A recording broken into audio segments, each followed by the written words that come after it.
Hello and welcome to New Generation Mind by Shego Bash. You are welcome to another exciting episode of our podcast. And today I have my brother and friend Victor to come and talk to us about starting a career in tech. A lot of career professionals, based on their work experience, would like to switch careers into tech.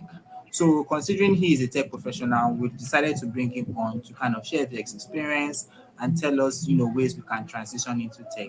So speaking of new generation, man, this channel is a platform where we encourage men to be the best version of themselves, physically, emotionally, spiritually, and in all aspects. So if is this the type of content you're interested in, please consider subscribing to the channel. So without further delay, I like my guest to introduce himself and give us a brief introduction about his own career trajectory. Then we'll take it from there. So Victor, my very good friend, you're welcome to the show. Thank you very much. Thank you very much, Bash. It's good to be here. You're welcome. And Yeah. thanks for the platform as well. It's a huge opportunity, and I do not take it for granted. So, uh, I hope. introducing myself, my name is Victor Asami, and I'm a business analyst. And to be honest, it took me a while to get here. And I started off as a business developer, back in 2012, and found my Okay. way into tech a couple of years later. I started off as a programmer. I remember back then I used to build websites for people, design logos and whatnot. So it's been a journey. Uh, like I said, right now I'm a business analyst. I'm also a cybersecurity professional, and I have a background in project management. I actually have a master's in project management. Right now, I'm currently working towards my international diploma in business analysis. So that's a little bit of about myself. So, okay, that's very interesting. But for me, I want us to take it from the beginning a bit because you mentioned that you started your career in tech in cybersecurity. So, tell us what ignited the passion in tech, especially in the aspect of cybersecurity. We'll still go to the aspect of how you moved into business analysis now, but I really Okay. want us to take a deep dive into what kind of sparked up your interest in cybersecurity, which is a peculiar area of tech. Yeah, I think cybersecurity, I would say, found me because my tutor, while I was learning coding, he just called Okay. me up and he told me about the opportunity of cybersecurity. His Okay. friend at the time was setting up a cybersecurity company, so he just called me up if I was ready to work with them, and I was like, "Oh yeah, sure." And then that was when I officially, started working on cybersecurity projects, and I had to read a lot of content. I had to learn a lot of things on the go. So that's how I got into cybersecurity. It was more like cybersecurity found me, I would say. Okay, that's quite interesting. So now that you did a bit of cybersecurity and you've worked a bit in Yeah. cybersecurity, can you tell us maybe some of the, how will I say, I don't want to say differences, but things that are in cybersecurity and are also in business analysis. How do those two aspects of trade, cross across each other? Can you tell us more information about that? Yeah, absolutely. So cybersecurity, it's applicable to almost anything. Right now, all our lives, all our career, everything is almost digital now. And cybersecurity is basically the security, our security online over the internet, our security on any internet enabled device. The list is inexhaustible. But talking about the intersection or the relationship between cybersecurity and business analysts, I would say, because the role of a business analyst is to, first of all, to find out the problem that a business is facing, find out business problems, identify business problems, profile, solutions and recommendations. That's in a nutshell the role of a business analyst. And also, most business analysts they work within a team or of within a development team or DevOps team or what have you. the business analysts, they don't work in isolation. So this team that they work in, it's important that whatever product they're building, whatever change they want to make happen, whatever business or digital transformation they're working on, security has to be incorporated into it. So having a background of cybersecurity or being cybersecurity aware, it makes it much more easier to build products that are safe and secure, even from the start. And another very, very important part of cybersecurity that's much applicable in business analysis is regulatory and compliance. So you don't want to build something or do you want to build a product that's not compliant with the existing regulatory bodies, especially when it comes to cybersecurity or when it comes to data security? I'm talking about GDPR, I'm talking about ISO standards. So having the knowledge of cybersecurity, I would say, it makes it easier to incorporate the security essentials into whatever you're building as a product, in the world of business analysis. Okay, that's quite interesting because it takes me back to one of your articles that I saw on LinkedIn. Because you did Oh, write okay. an article about the symbiotic relationship between cybersecurity and I'm business happy you read analysis. it. If, yes, I read it and it was quite insightful. I will now try and put the link at the description of this video. But what I just really wanted to ask is that what inspired you to write that article? Okay, what inspired you to kind of you know, link the two together, and to kind of like break it down like that? Yes, you've mentioned how it is relevant, but now speaking concerning that article, what really inspired you to write it? I think it was just more of me feeling like it was a responsibility. Someone needs to talk about it. We all need to start talking about it, especially those of us in the business analysis world. It's our responsibility to shout out there, to make it a topic, to ensure that security is incorporated into our requirements gathering process, requirements solicitation process, into the product management process, into the improvement process, the change management process. So what inspired it for me was it's a responsibility. Somebody needs to do it. And it just Yeah. occurred to me that there is really not much materials when it comes to discussing the intersection and the relationship between cybersecurity and business analysis. Some people are working on it, but I Yeah. don't think it's enough. I think there is more we can do in that regard. So I'm happy to uh, to be a part of the small team. I would say that's talking about it. And for example, July 4, I'll be attending an event where a Oh, book launch of a mentor of mine, where oh, she would be launching a book that's about cybersecurity in business analysis. So people are already doing something in that regard, but in it's that not that regard. popular. So we're hoping to make it as big as possible. You know what I Okay, yeah, I get you. And you just want to be part of the voices, that lend their Absolutely. voice to that area. Do you understand? And Absolutely. that's very commendable.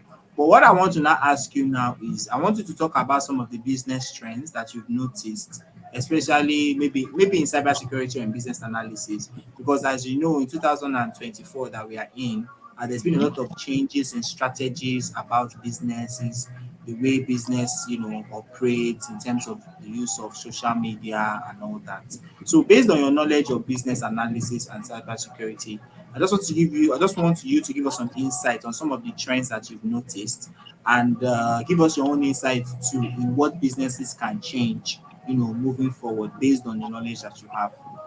So right now, I think the big thing right now is artificial intelligence, and it's both applicable. It's applicable both in cybersecurity and business analysis. There's a mentor of mine as well in business analysis. She's focusing on AI for business analysis. So I think the trend right now is the artificial intelligence, how we can automate, how we can We can use generative AI to solve some business analysis problems. You know, Problems. also in terms of cybersecurity, where I think cybersecurity has kind of gone a little bit farther than business analysis when it comes to the adoption of AI. Because right now we already have AI tools that monitor traffic. We have AI tools that are used to manage security incidents. You know, so that's a current trend, in my opinion. And you already know that the aftermath of COVID is still very much with us because we have hybrid working conditions, hybrid working arrangement, I would say. Rearrangements. Yeah, Yeah. it's still very much around, and you know, that's part of the trend. And for most business analysts, they work hybrid. You know, so those are the current trends. Now, talking about the future, I think what we can look forward to is more AI being integrated into business analysis techniques. You know, for example, elicitation techniques such as surveys will probably do better with the help of AI and plenty other techniques. There are over 123 techniques in business analysis. I'm sure each and every one of these can benefit from integration with AI. So From integration. yeah, so I think we're still going to keep up this trend of artificial intelligence, and hopefully by then or in the near future, you know, machines will be able to learn how to elicit requirements. They will learn how to identify gaps in terms of gap analysis, you know, and be able to do some of these things that will make the life of a business analyst a lot easier. Okay, that's interesting. But I like that you talked about the various techniques that business analysts use because I've seen on your LinkedIn you've been posting that a lot. Raising awareness about the different types of techniques that business analysts use. So that's Yeah. something that's very very interesting to me.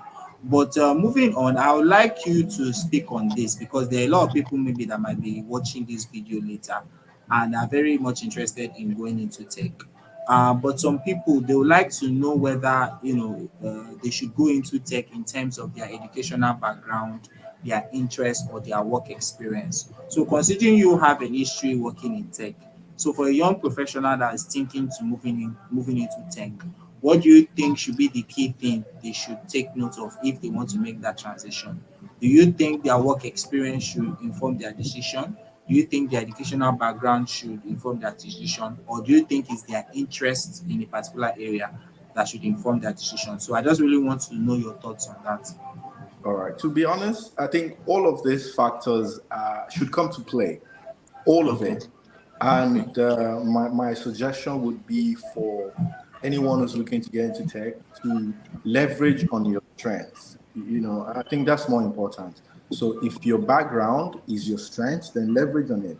If your certifications or qualifications or degrees, if that's your strength, then leverage on it. Yeah, if whatever your strength is, I think that's what you should leverage on. So if whatever works for you, that's how I'm going to answer that question. It's not one thing. It's not about just one thing that works. It could be several Okay. factors. Yeah. Okay, yeah, I get you. It's not one size fits all. Let me let me No. help you with that. Yeah, it's not one size fits all. It all depends on the person's work experience, interest, and maybe a particular area that you like to focus on. But for me, I would like to speak more regarding the work experience because I feel Okay. the work experience that you have may most likely inform the area of tech that you might most likely function in. Because if you notice that you are a person that is very organizational, that is, you like working with teams, you like making sure things are done in a particular way, making sure that things are planned properly, you can see yourself maybe developing a career in maybe product testing or product management.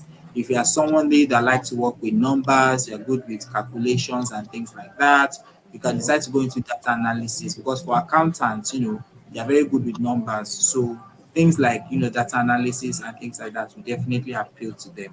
So it's just, I think, based on what you've done, because that's another thing that working gives you. Having work experience gives you the ability to be able to tap into maybe potentials that you don't even think you had. Do you understand? So, but as you are working, taking on different tasks, some of those skills and abilities, that will come out, and it will guide you to know what your strengths are, and it will help you to make an informed decision.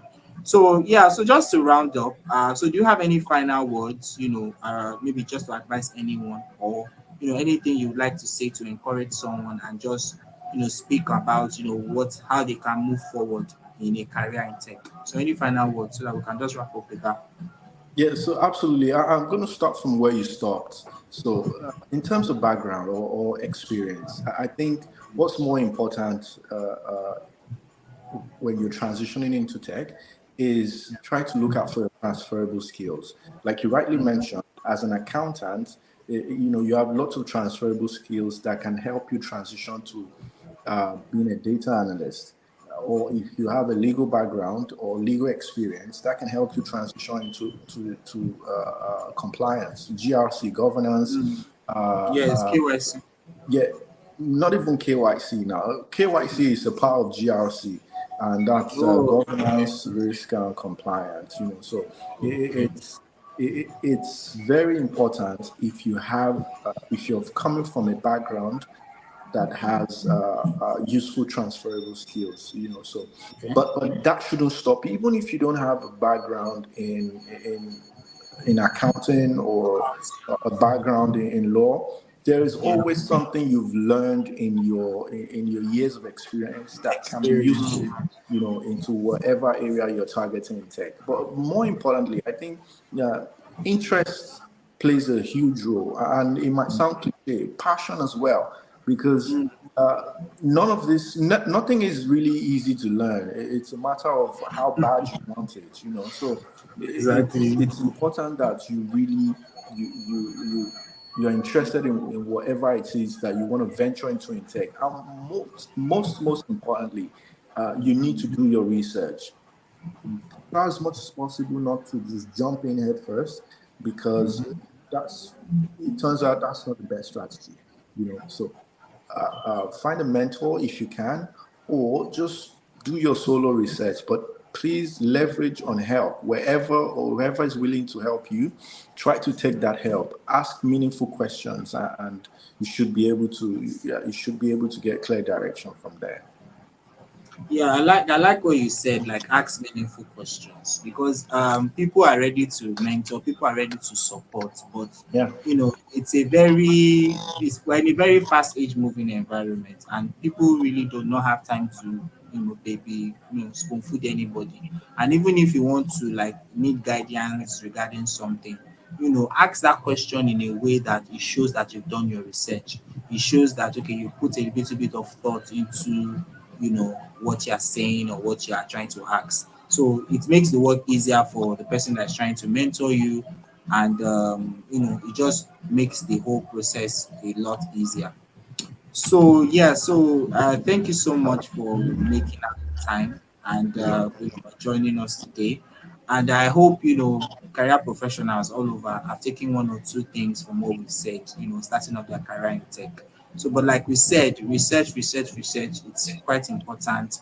If you are looking at a particular technical career you're trying to go into, look at what the certifications and job descriptions of those roles are, and try to make sure that in your trainings that you're taking, make sure you get those certifications, so that by the time that you are ready to start applying for tech roles in that area, you will know that you have the required skills that they need for that particular role. So yeah, so thank you so much for coming onto the platform New Generation Man today again, and for sharing with us your insights and knowledge in going into tech. And I encourage everyone to please share this video with your friends, subscribe to the channel, and just spread the word about the New Generation Man. Thank you so much again, Victor, for Thank coming you on for to having me. our channel, and we hope to see you again. Thank you so much. And to everyone else, thank you for joining us, and have a nice day. Thank you. Bye.